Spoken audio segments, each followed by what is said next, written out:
Good morning, and welcome to our Sunday morning forum. We hold this forum each Sunday morning at 9:30 a.m. at Fellowship Bible Church, Middleburg, Florida. Welcome. We now move from the book of Daniel to the book of Matthew. Matthew, as you all know, was a tax collector and one of Jesus's disciples. As you can see from the background, we are on the Mount of Olives in Jerusalem, looking down at the temple.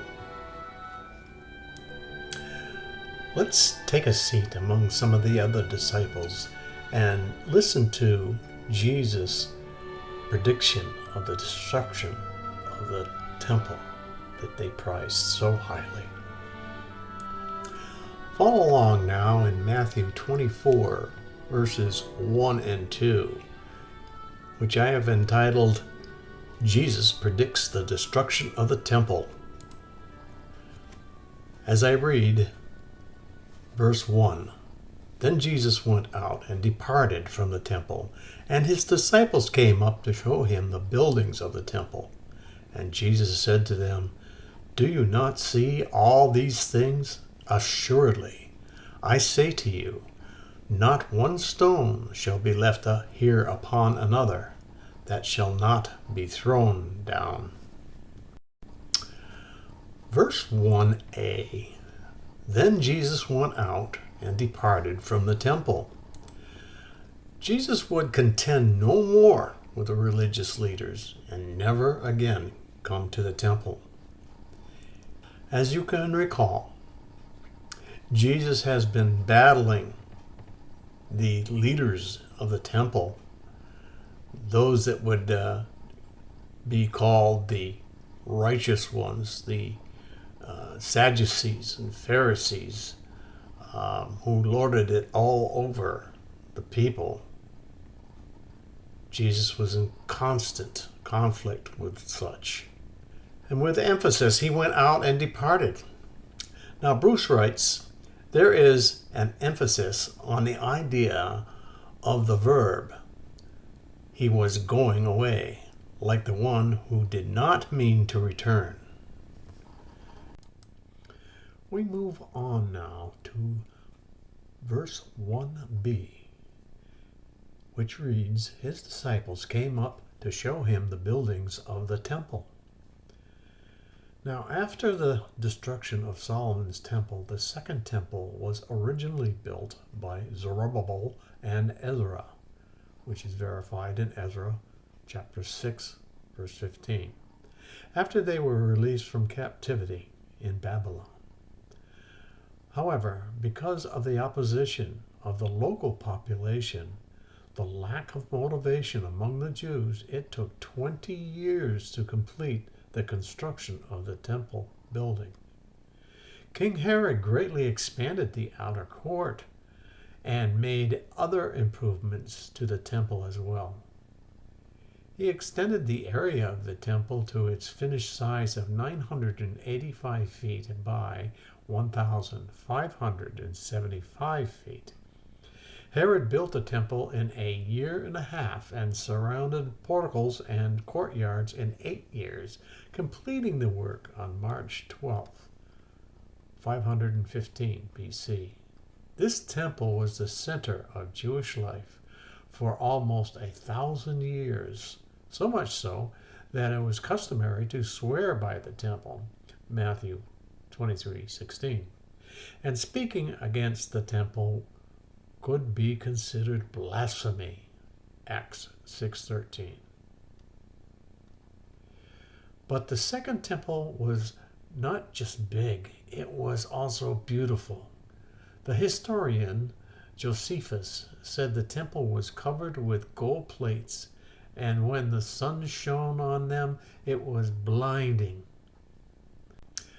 Where there was not gold plates, there were huge blocks of white marble.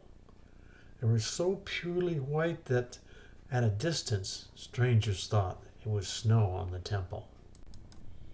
Moving on now to verse 2a. Do you not see all these things? Jesus was speaking to his disciples. You see, the disciples wanted Jesus to look at the beautiful buildings. Jesus told them to turn around and take a good look at those things.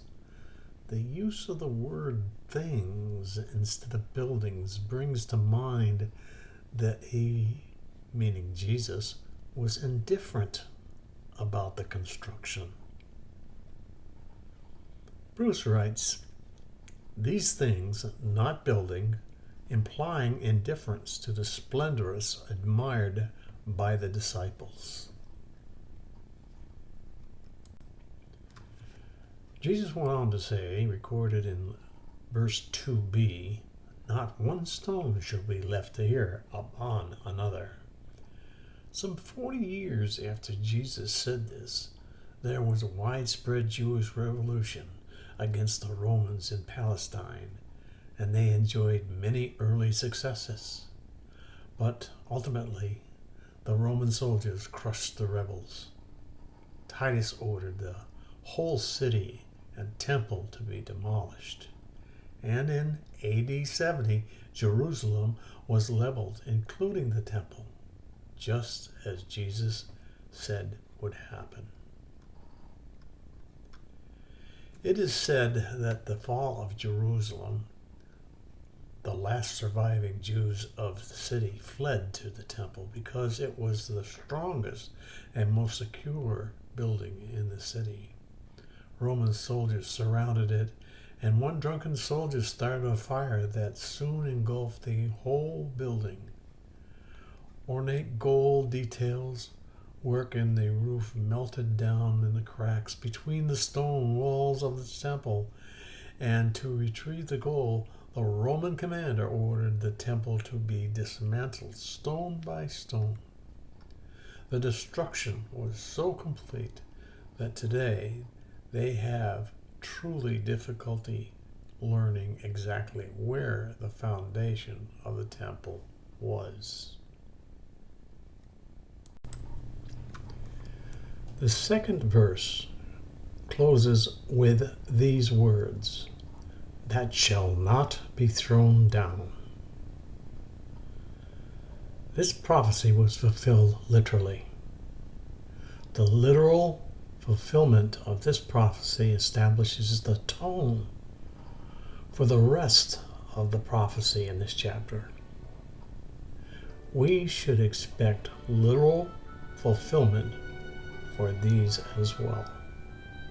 Poole writes, we may also observe how little God values splendid houses of prayer when they are made dens of thieves.